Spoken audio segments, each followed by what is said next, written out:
All right. Hello, everyone, and welcome back to Live with Leslie. And today you are in for a incredible conversation with someone who's been shaping the future of women's health for more than 2 decades. And I'm so excited to welcome Dr. Jessica Drummond.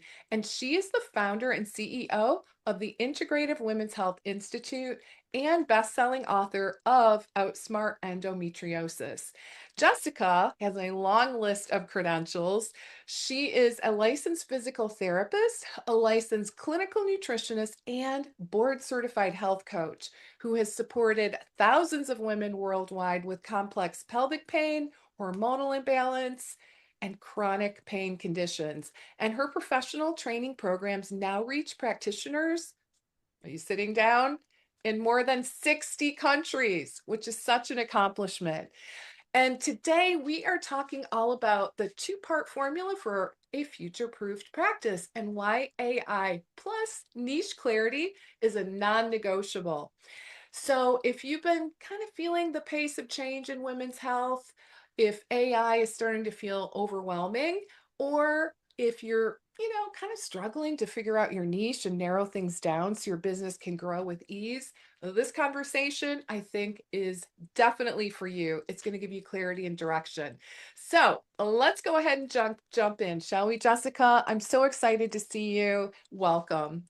Thank you so much, Leslie. It's my pleasure to be here and chatting with you. Yes, so looking forward to it.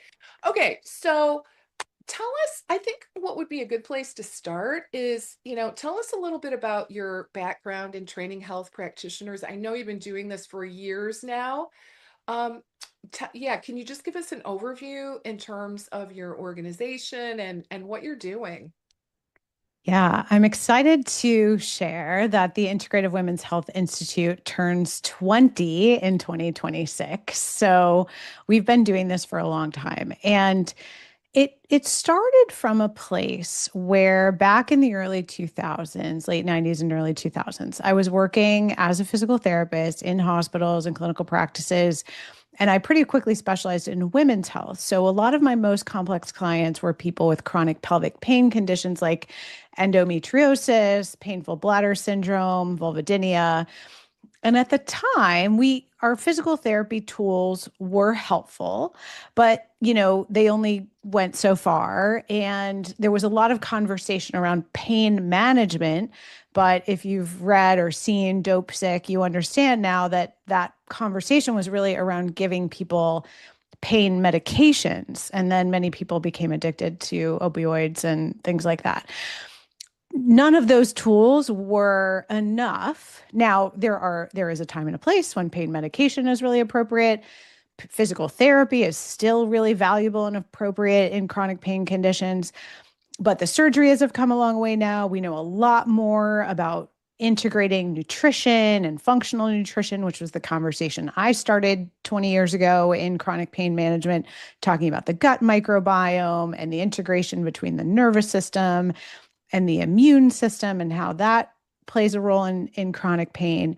And so what happened was we began to think more broadly and holistically about chronic conditions. And my career started in chronic pain. But because chronic pain in women's health is always integrated with things like hormones and menstrual cycle and pregnancy and postpartum, through the last 20 years, we've really evolved. And the area that we really focus on now is the intersection between perimenopause and menopause and chronic illness, because 87% of women in that like 35 to 55-year-old age group also have another chronic condition that can look like the symptoms of perimenopause and may be impacted by perimenopause, even if they were well controlled to that point. Okay. So, all right. So, what would you say is different about, I don't know, 2026? How have things shifted? And why is this women's health movement so critical for business owners? So, for practitioners and people looking to get into the field of women's health, or people who are currently working in women's health in a clinical role and are really feeling how our healthcare system is honestly crumbling. And it has been for quite some time, but there's a real acceleration in literally like closing of rural clinics, closing of rural hospitals. And so we have to someone is going to rebuild these models. And I feel like that someone should be people who have clinical experience and expertise and commitment to excellence in the field of women's health. Now, there's a couple of good things happening. There's a huge conversation on social media and online around complex chronic conditions such as endometriosis and around perimenopause and menopause. The challenge with that is that women in general are becoming more knowledgeable about these issues. They're becoming more knowledgeable about whether or not they may fall into some of these categories, but there's still a dearth of healthcare resources for them to go to. And so some of our most successful graduates actually are people in like what I would consider like healthcare deserts in rural areas, and then you combine that with an underserved niche. So a lot, more and more women's health specialist physicians, say gynecologists, for example, and women's health nurse practitioners are being educated on some of the foundations around prescribing things like hormone therapies, which is great. And there are some ways to access that digitally, but they don't have the time with their patients consistently over months to years to then think about, well, this person didn't respond very well to estrogen. Well, let's just take them off it versus thinking, oh, could they have mast cell activation syndrome? And thus we need to lower the dose, or we need to manage the mast cell activation syndrome and then layer on estrogen. Or maybe we need to look at the ratio between progesterone and estrogen. So the questions are becoming more complicated in a system that has less and less and less time and is trying to be automated more and more by the people who own healthcare now are, people in private equity, not clinicians. So when clinicians step away and create practices where women can be heard, where they have a little bit more time with their professional, they're often willing to pay more and pay for that out of pocket because they get their answers quicker and more efficiently. They don't have to go on what my friend Isa Herrera calls the doctor to doctor roadshow. Like they don't have to spend a year and dozens of copays, which end up costing the same amount of money to them when they are then working with practitioners or teams of integrative practitioners who really slow it down and have that level of expertise to fine tune the more complexities. So I think there's a real opportunity to give better healthcare. The practitioner actually makes more money instead of private equity making more money, and the patient probably doesn't spend that much more and gets a more efficient and just quite frankly better quality healthcare. Love that. Let's talk a little bit about one's niche, shall we? Because Mhm. as we mentioned in the intro, it can be a little scary, right?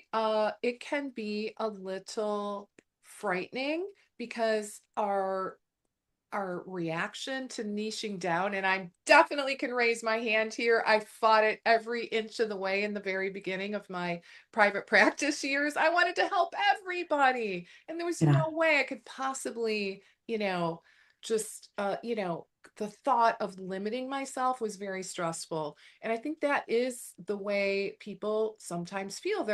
It's scary to pick a niche because it feels like we're going to have to turn away clients or patients. So what do you have to say about that? And do you have an example that you can share?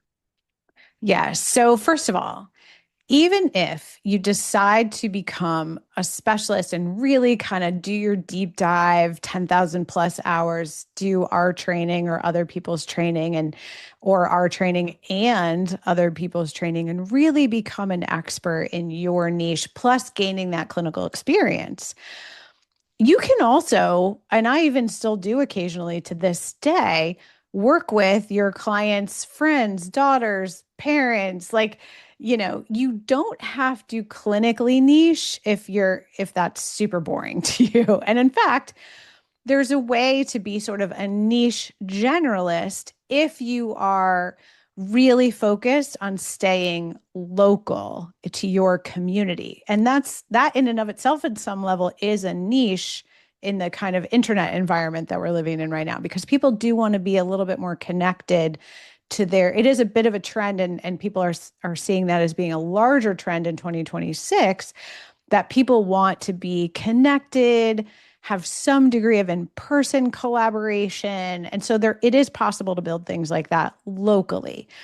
Even still, though, you're going to grow much faster and much more clearly because even the people in your community will know who to refer to you if you become as niched down as possible. And I think there's two really important reasons to do that. One is because I really do want you to be like top 1% in the sub niche. Like, you can literally create your own blue ocean. Like, how many people deeply understand long distance running women who are who are between ages 35 and 55, and all the common chronic performance, injuries, chronic illnesses, like all the things that they uniquely deal with, compared to, for example, a woman in perimenopause who is bedridden with MECFS.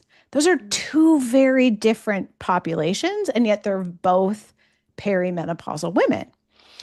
And if you become clear about the work that you're wanting to do and who you want to help and how you want to help them, it becomes so obvious where your clients are, where your referring collaborators are, where your network should be to help that runner. You could have a great collaborative, not practice even necessarily, but like referral network with a sports psychologist versus if you're working with perimenopausal women with, relatively severe MECFS, you may want to work with, collaboration with a dysautonomia specialist cardiologist.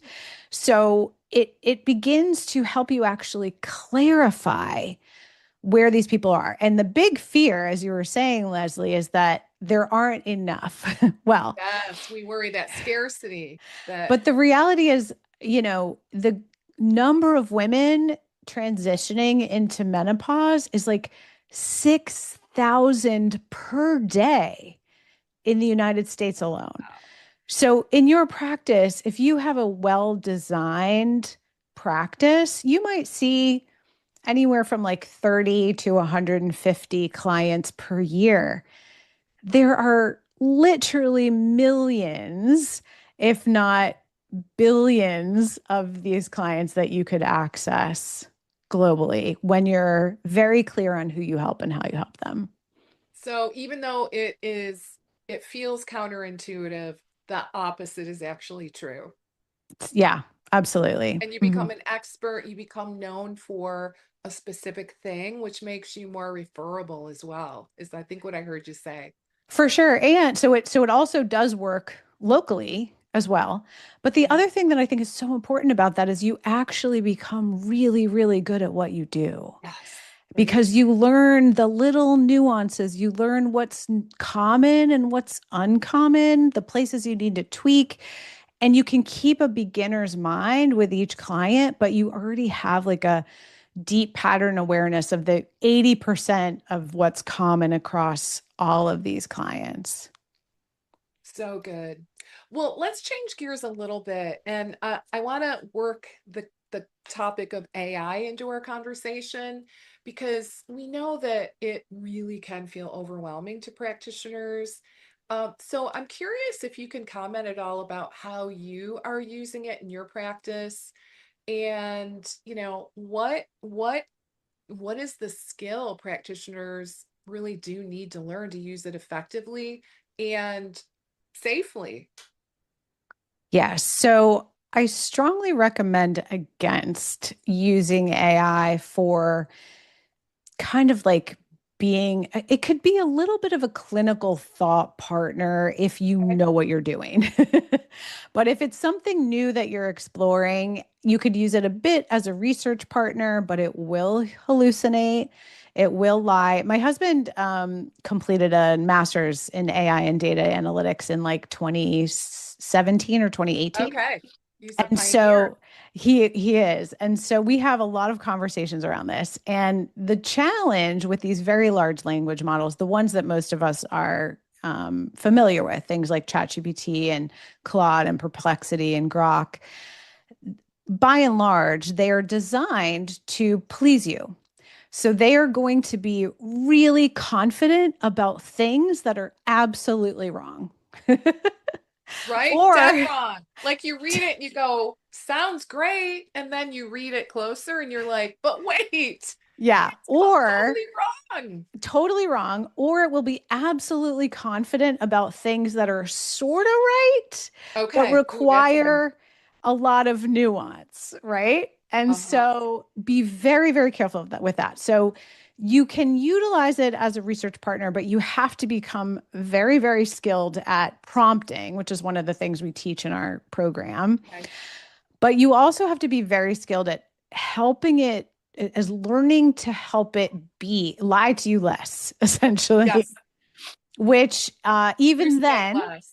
even then you have to check its work. So as of right now, it's not going to even replace human researchers because you have to still you become an editor. It kind of helps solve the problem of a completely blank page. But Yeah. what it will give you is hundreds of pages, as much content as you want, that you need to then read, edit, verify, double check, you know, refine. It's not complete. And often it's just dead wrong and lying to you. So you have to know that.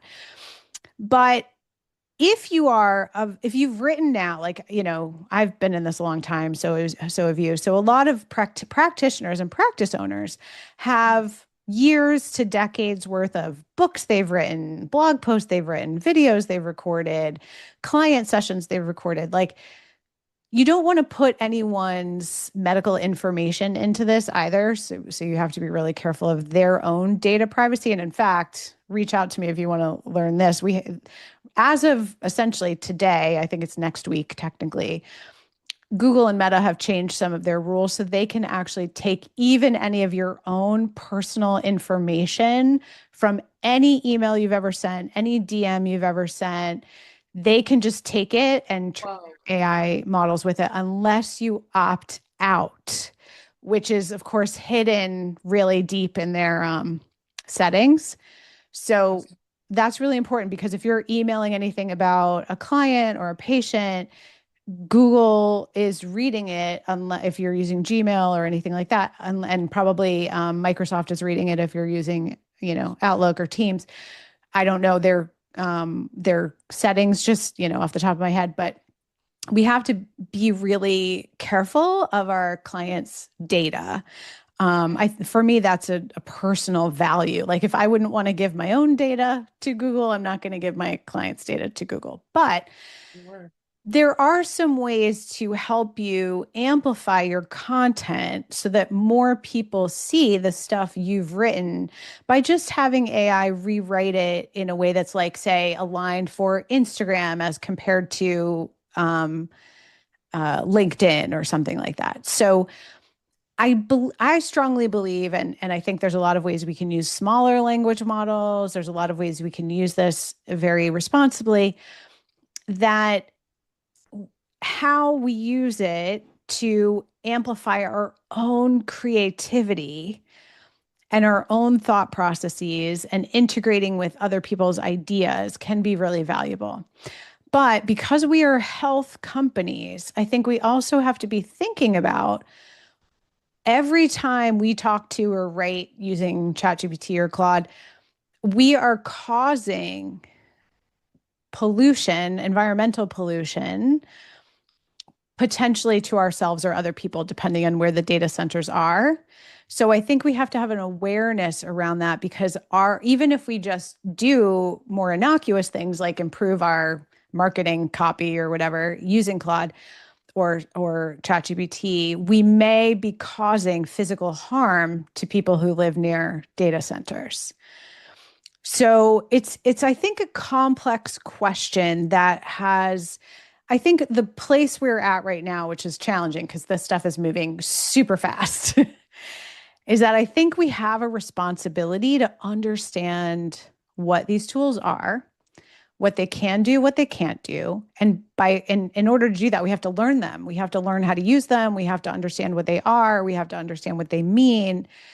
But we also have to understand that there are significant downsides. So I always recommend anyone who is using these tools to read a book called Empire of AI by Karen Howe and to look at I believe it's called the Center for Humane Technology, which I believe is a nonprofit that looks at essentially how to keep humans in the conversation.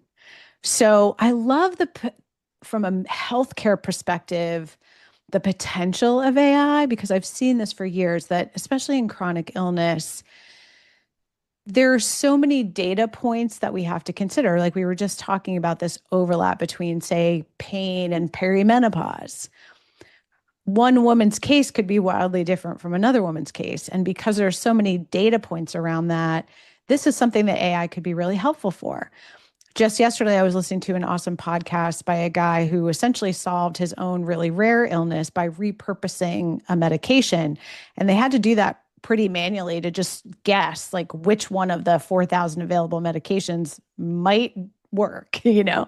Okay. Now we have a tool that can handle the level of data we can get in a really unique circumstance and then look at quickly the 4,000 drugs that exist and be like, hey, could any of these help this, if you will?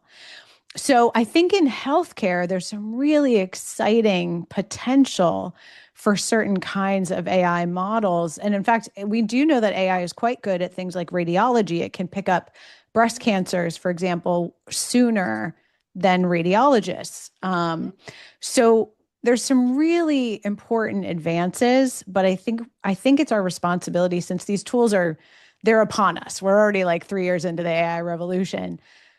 Most people just have never even hardly used them, except maybe go to ChatGPT and being like, "Hey, plan a trip for me," or like, Right. help me figure out what my dog is trying to say or whatever. And hey, fine, but how we use these tools is really important. And also, we have to, I think, if we're going to use them, be aware of the dangers and the risks. So important. So, what happens when you combine niche expertise and AI efficiency? So, Yeah. I'm curious about your take on, what that business model would potentially look like. Right. So the good news there is that most practitioners in these small niche areas, whether they're telehealth and global or their local practices, even if they wanted to hire a team of marketing experts or whatever, they can't. They aren't doing that. They're already doing all their own marketing. They're doing a lot of their front desk stuff. They're doing a lot of their own scheduling, like a lot of the admin.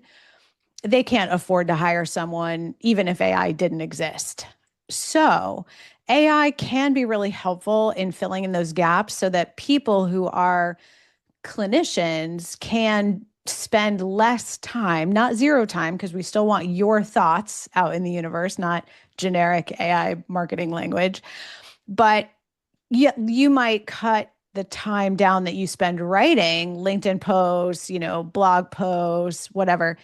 You can really amplify some of those marketing outreach to more eyeballs utilizing AI strategies. And the same thing with getting admin tasks done that you can't afford to hire a VA for, you could have AI do that. So I think for especially for small solopreneur practices, there is a real benefit. And then you get the word out to more people about your unique niche. Like imagine if you have AI send every Pilates studio in a 50-mile radius, plus every yoga studio, plus every pelvic PT, that you are a nurse practitioner specialized in medical hormone therapies and you would love to speak to their communities. Like you can just amplify how quickly you can get that outreach.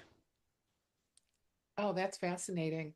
So, what would you say is a good, next step or maybe next couple of steps for our practitioners listening today who would like to take action, but maybe they're not quite sure what to do in this direction? What would you say to that? So, if you're at all interested in perimenopausal niches, we have a workshop, How to Build a Thriving Practice in Perimenopause and Menopause, that you can get for free on our website. If you go to integrativewomenshealthinstitute.com and go to like, I can't remember exactly which part of the navigation on the top, but it's Okay. easy to find. Go in and listen to that free workshop. That's where I would begin. You can also follow us on Instagram at Integrative Women's Health. And then, we also have a membership program where we teach, in sort of micro sessions because practitioners are so busy. Yeah. We have workshops every week every month where we talk about these things, everything from branding to AI. In fact, we have one next week that is going to be covering using even AI prompting to help you figure out what your niche should be, because a lot of people are stuck just making a decision with that. So I teach you how to use prompting. I show you the difference between the different kinds of tools. And that's a great place to start. Like, what should I even be focusing on? What is my niche?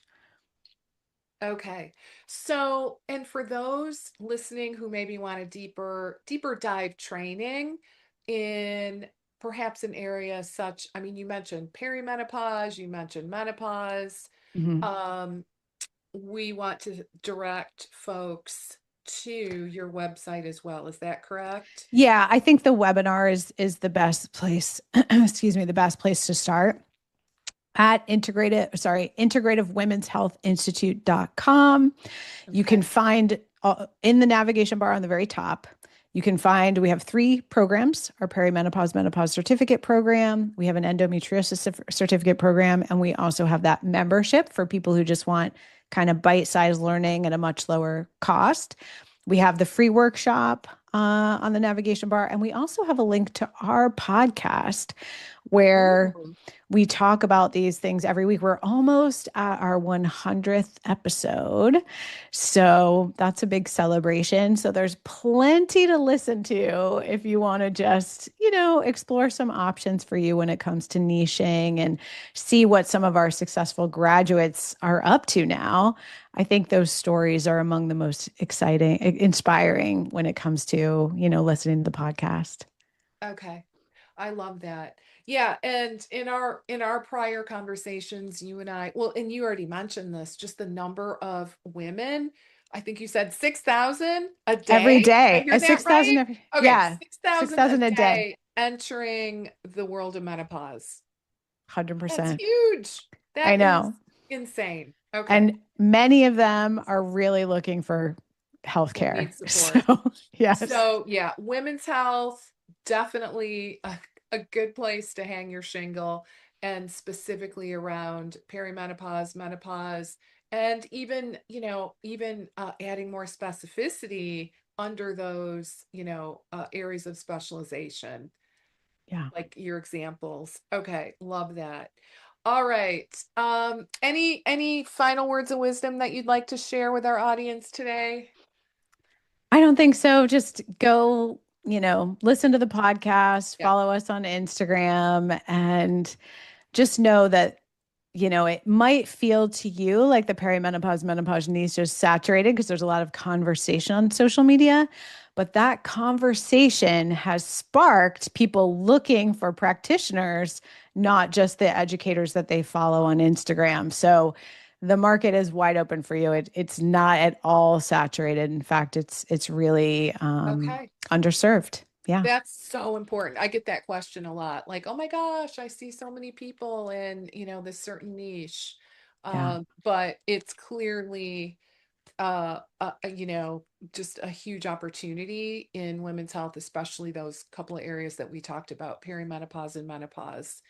Yeah. So awesome. Okay. Well, Jessica, thank you so very much for such an insightful and frankly empowering conversation and your clarity on what practitioners really need right now is exactly what so many have been asking for. So thank you for that. And for those of you who tuned in, thanks for joining us. Just a quick reminder, Jessica has really a fantastic free resource. It's an on-demand training, as she mentioned, and it is entitled How to Build a Thriving Perimenopause and Menopause Health Coaching Practice. And you can watch that. Actually, I have a bit.ly link if you'd like to go that route. It's bit.ly/CEO dash IWHI. All right.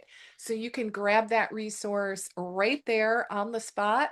And I think it's a really great next step if you would like to deepen your expertise, again, in one of the fastest growing areas of women's health while building a more scalable and future ready practice for yourself. So, thanks again, Jessica, for joining me. I appreciate you sharing your time and your expertise.